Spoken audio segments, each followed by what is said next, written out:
వరలక్ష్మి గారు నమస్తే అండి.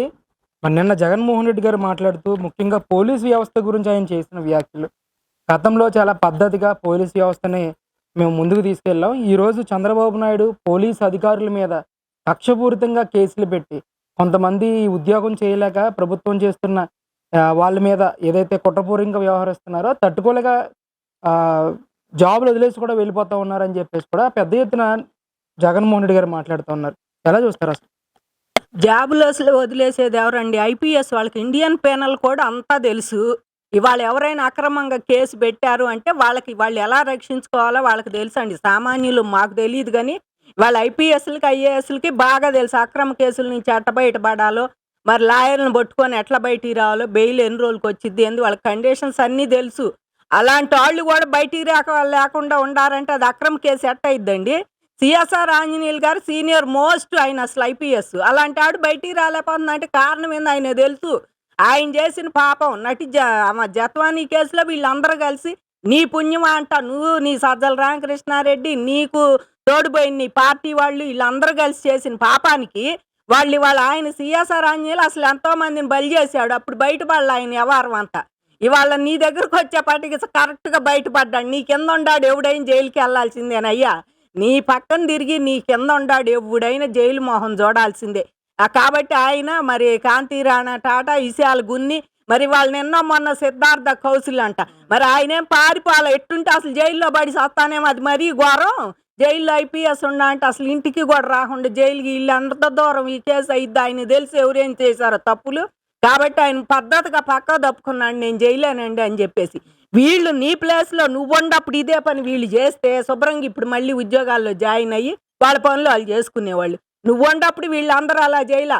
పోలీసులు చక్కగా పనిచేశారు. ఏం చేశారయ్యా? అమరావతి రైతులను ఇష్టం వచ్చినట్టు మాట్లాడారు. కొట్టారు. 5 ఏళ్ళు రోడ్డు మీద ఉంటే నువ్వు పోలీసులను ఉపయోగించి పోలీస్ పహారాల్లో నువ్వు ఇంటికి పోయావు, అసెంబ్లీకి వచ్చావు, సచివాలయం పోయావు. అమరావతి రైతులను నుంచోమంటే నుంచోబెట్టావు, కూర్చోమంటే కేసులు పెట్టావు. ఎన్ని కేసులు పెట్టావో మా మీద ఇవాళ ఒక్కొక్కళ్ళ మీద.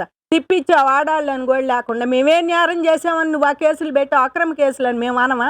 అంటే మా హక్కు కోసం పొలాలన్నీ ఇచ్చేసి సెంటు భూమి లేకుండా మేము రోడ్డు ఎక్కితే మేము నిరసన అది చేస్తే నువ్వు దాన్ని ఇంకో రకంగా చేసి పోలీసుల చేత మమ్మల్ని అందరిని కేసులు పెట్టి ఇష్టం వచ్చిన మొగాళ్ళని కొట్టించావు, ఆడాళ్ళని నెట్టించావు, జుట్లు బీకావు, జళ్ళ బీకావు, చీరలు లాగిచ్చావు. ఈ రకమైంది నువ్వు పోలీసులు ఉన్నప్పుడు ఇక నువ్వు చెప్పాలయ్యా. అమ్మ పుట్టిల్ని మేనమాంకు తెలీదా అని ఈ 5 ఏళ్ళు నువ్వు ముఖ్యమంత్రి వచ్చిన తర్వాత ముందుగా నీ నైజం, నీ ప్రతాపం తెలిసింది అమరావతి రైతులకి. తర్వాత రాష్ట్రం మొత్తం బాకిపోయింది. నువ్వు చేసింది ఏందో, రాజధాని వద్దంటేనే అసలు నీ మెంటాలిటీ ఏందో అర్థమైపోయింది. కాబట్టి జగన్మోహన్ రెడ్డి గారు అన్నీ ఇయ్యండి. ఆయన ఇష్టం వచ్చినట్టు మాట్లాడుతున్నాడు. నిన్న మీడియా ఇది పెట్టి ఎందుకంటే పెట్టాడంటే అండి ఇది డైవర్ట్ పాలిటిక్స్ అనమాట. నిన్న మిథున్ రెడ్డి గారిని అరెస్ట్ చేయడానికి హైకోర్టు కూడా వెనక్కి కొట్టింది.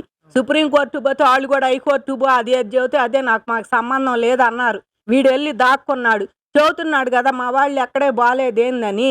మిథున్ రెడ్డి వాళ్ళ పరారీలో ఉన్నాడు. చెవిరెడ్డి భాస్కర్ రెడ్డి బయట పోతాను ఎంత మంచివాడు అంట. అసలు భాస్కర్ని అరెస్ట్ చేయటం ఏంటి? ఆయన ఎంత మంచివాడో అంటున్నాడు. ఎంత మంచివాడైతే మరి అరెస్ట్ ఎందుకు చేసావు? కేఎస్ఆర్ని నువ్వు నిమిషాల్లో సుప్రీంకోర్టు బెయిల్ తెప్పించావు. తేపో వీళ్ళకి కొడతా. వీళ్ళకి కూడా నిమిషంలో నువ్వు బెయిల్ తెస్తే వాళ్ళు మంచి వాళ్ళని ఒప్పుకుంటాను. జగన్మోహన్ రెడ్డి నువ్వు కొమ్మినేని శ్రీనివాసరావు నిమిషంలో బెయిల్ తెప్పించావు. సుప్రీంకోర్టు దాకా పోయి మధ్యలో కోర్టులన్నీ దాటి ఇవాళ వాళ్ళు ఎందుకు తెప్పి ఇట్లా మంచి వాళ్ళు అయితే తీసుకురా. అక్రమ కేసులు అయితే సుప్రీంకోర్టులో ఎత్తారుగా, తీసుకురా పో బెయిల్. నీ తమ్ముడు అవినాష్ రెడ్డి తీసుకురా. ఆయన మీద అసలు కొట్టే క్లీన్ చిట్ ఇప్పించు నీకు దమ్ముంటే. నువ్వు వచ్చి ప్రెస్ ముందు నేను మంచివాడిని, నేను కాలం నాడు అవి చేశాను ఈ చేశాను అనబాకు. నీకు దమ్ముంటే నీ తమ్ముడు క్లీన్ చిట్ ఇప్పించు అవినాష్ రెడ్డికి.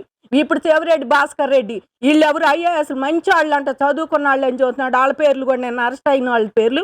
మరి వాళ్ళందరూ క్లీన్ చిట్ ఇప్పించి నువ్వు సుప్రీంకోర్టు నుంచి బెయిల్ తెప్పించు. నువ్వు తెచ్చుకుంటున్నావుగా. నువ్వు సజ్జలు అసలు బయట మొహం చూడకుండా ఇంట్లో ఉండే మీరు ముందస్తు బెయిల్ కేసు మీరెందుకు తెప్పించుకుంటున్నారు బెయిల్? కాబట్టి వీళ్ళందరూ నువ్వైతేనేమో ముందస్తు బెయిల్ తెప్పించుకోవడానికి అవకాశం ఉంది. అరెస్ట్ అనగానే ఒక 14 ఏళ్ళు ముఖ్యమంత్రిగా చేసిన ఆయన్నే అప్పటికప్పుడు రేత్రి వచ్చి నువ్వు అరెస్ట్ చేస్తావు. అది ఎంతవరకు న్యాయం? నీ మనస్సాక్షి ఉందా అసలు జగన్మోహన్ రెడ్డికి? ఆ రోజు నువ్వు అంత అరెస్ట్ చేయాల్సిన పని ఏముంది? ముందుగా ఆయన నోటీసులు పంపించి నువ్వు ఇప్పుడు తప్పు చేసావు అరెస్ట్ చేస్తున్నావు అనండి. ఆయన ముందస్తు బెయిల్ తెచ్చుకునేవాడో జైలుకి వెళ్ళకుండా ఉండేవాడో కదా. నీకు ఆయన్ని జైలు పంపటమే నీ దిగిపోవటానికి ముందు ఒక ముఖ్య కారణం. నువ్వు లోయలో పడిపోయావు. ఆయన జైలు పంపటమే చంద్రబాబు నాయుడు గారిని. ఇవాళ చంద్రబాబు నాయుడు గారు గుడ్ విల్ చూసి బోల్డ్ మంది వస్తామంటున్నారు. లేకపోతే ఆంధ్రప్రదేశ్కి ఈ పరిస్థితి నీలాంటి వాడిని చూసి అక్కడ వచ్చిన పాపాన పోలా నేను పెడతానయ్యా ఏదన్నా ఇస్తావంటే నువ్వు అసలు ఎప్పుడు ఆ జగన్మోహన్ రెడ్డి గారు అల్లా అండి ఆంధ్రప్రదేశ్ నాశనం చేయాలి. ఆయన ఏఎంఏ అది అసలు